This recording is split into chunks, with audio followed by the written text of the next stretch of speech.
Merhaba, kanalıma hoş geldiniz. Bugün basit gül nasıl yapılır bunu göreceğiz. İsterseniz başlayalım. Önce polyester ipimiz. Yani polyester ipin özelliğini biliyorsunuz.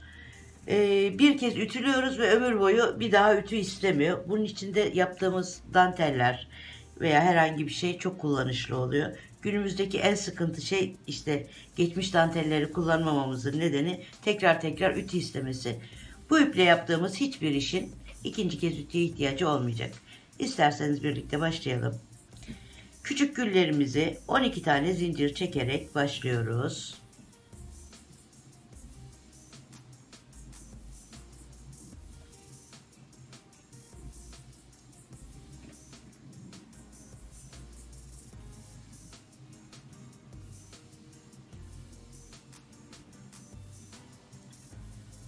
Başladığımız yere tekrar dönüp küçük bir yuvarlak oluşturuyoruz.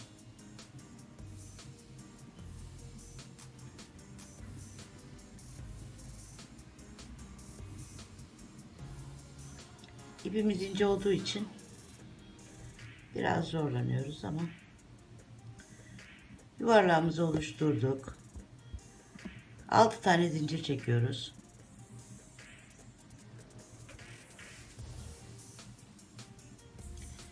İpimizi tığımızın başına doluyoruz.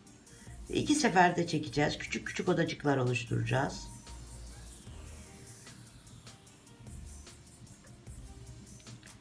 Tekrar 5 tane zincir çekip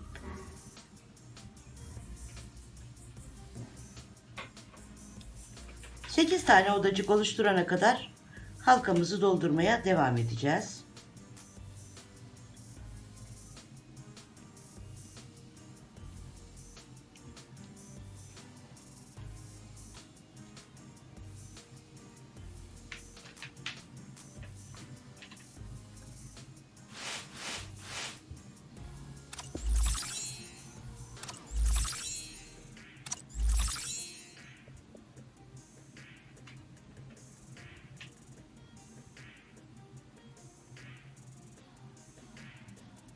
Başta söylediğim gibi çok kolay.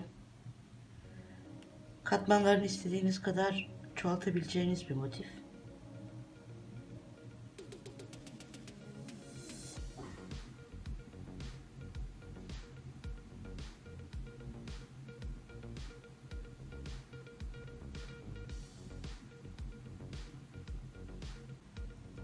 Evet.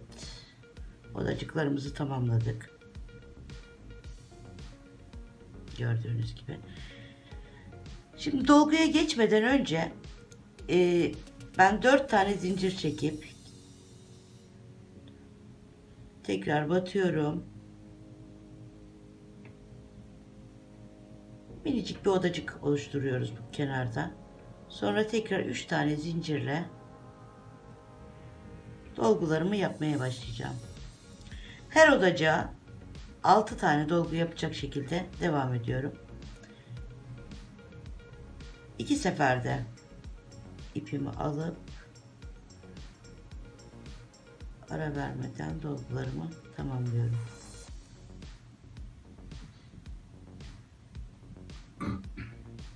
Tekrar 4 tane zincir çekeceğim, odacık yapacağım.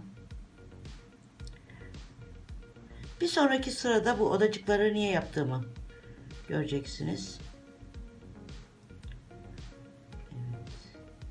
Aynı şekilde bütün gözleri doldurana kadar devam ediyorum. Gördüğünüz gibi bütün odacıklarımızı doldurduk. Biraz önce söylemiştim ya, iki tane dolgunun arasına 4 tane zincir çekmiştik. Bu zincirlerimiz şöyle. Bunun nedenini ikinci sırada göreceğiz demiştim. Şimdi 6 tane zincir çekiyoruz.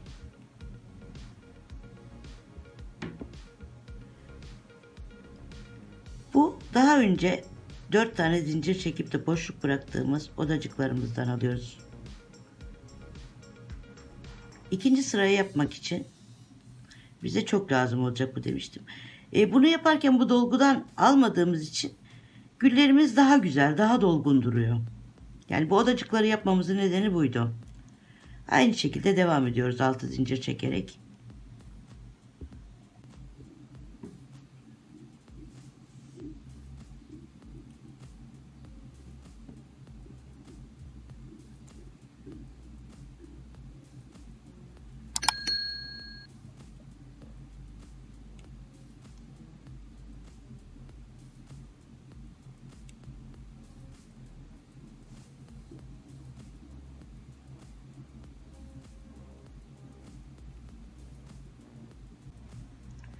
Oldukça zevkli bir gül yapımı.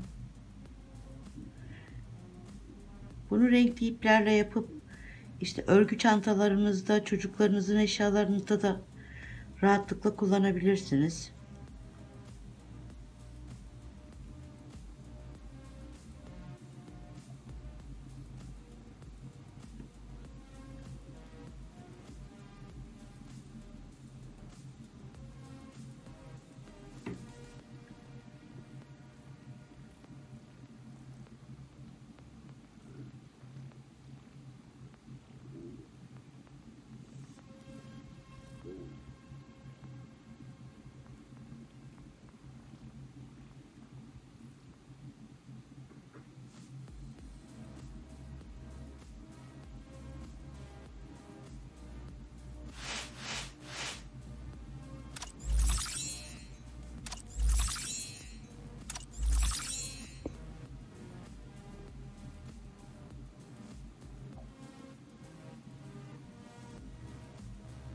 Evet, zincirlerimizi tamamladık.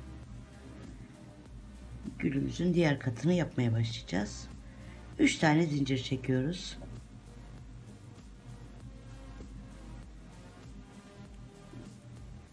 Biraz önce çektiğimiz zincirlerin içine bu sefer 7 tane dolduruyoruz.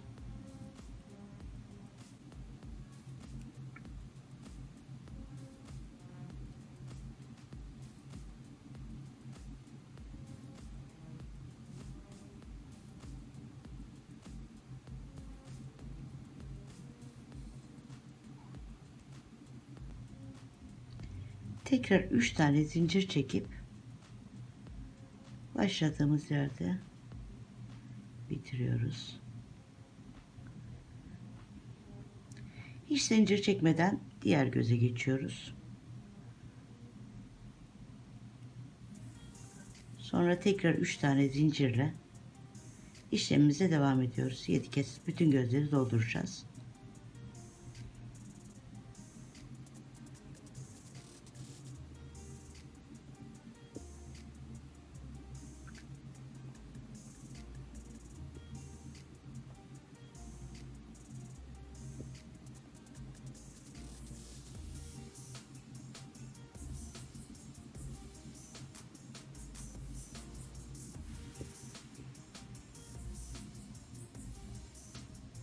Gördüğünüz gibi ve katımızı gösterelim.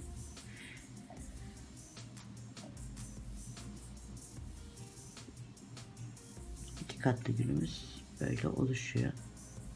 İşlemimizi sonuna kadar devam edeceğiz.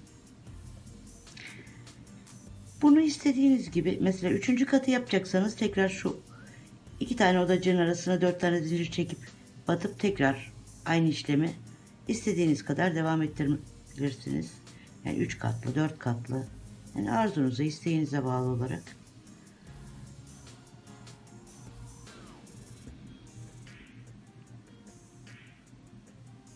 Yapımı da oldukça zevkli.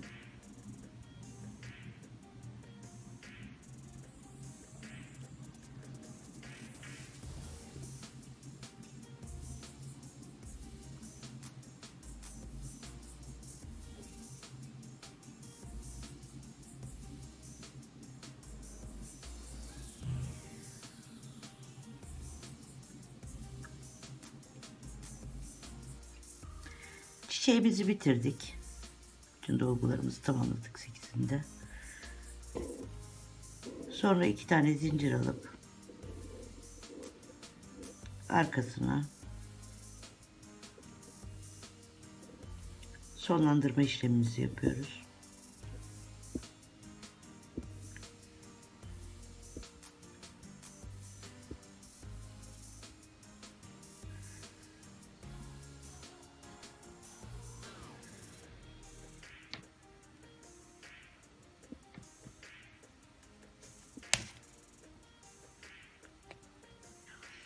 Motifimiz bitti. İyi günlerde kullanın. Kanalıma abone olmayı unutmayın. Beğeni atmayı, yorum yapmayı ve paylaşmayı unutmazsanız sevinirim. Sağlıkla kalın, sağlıcakla kalın.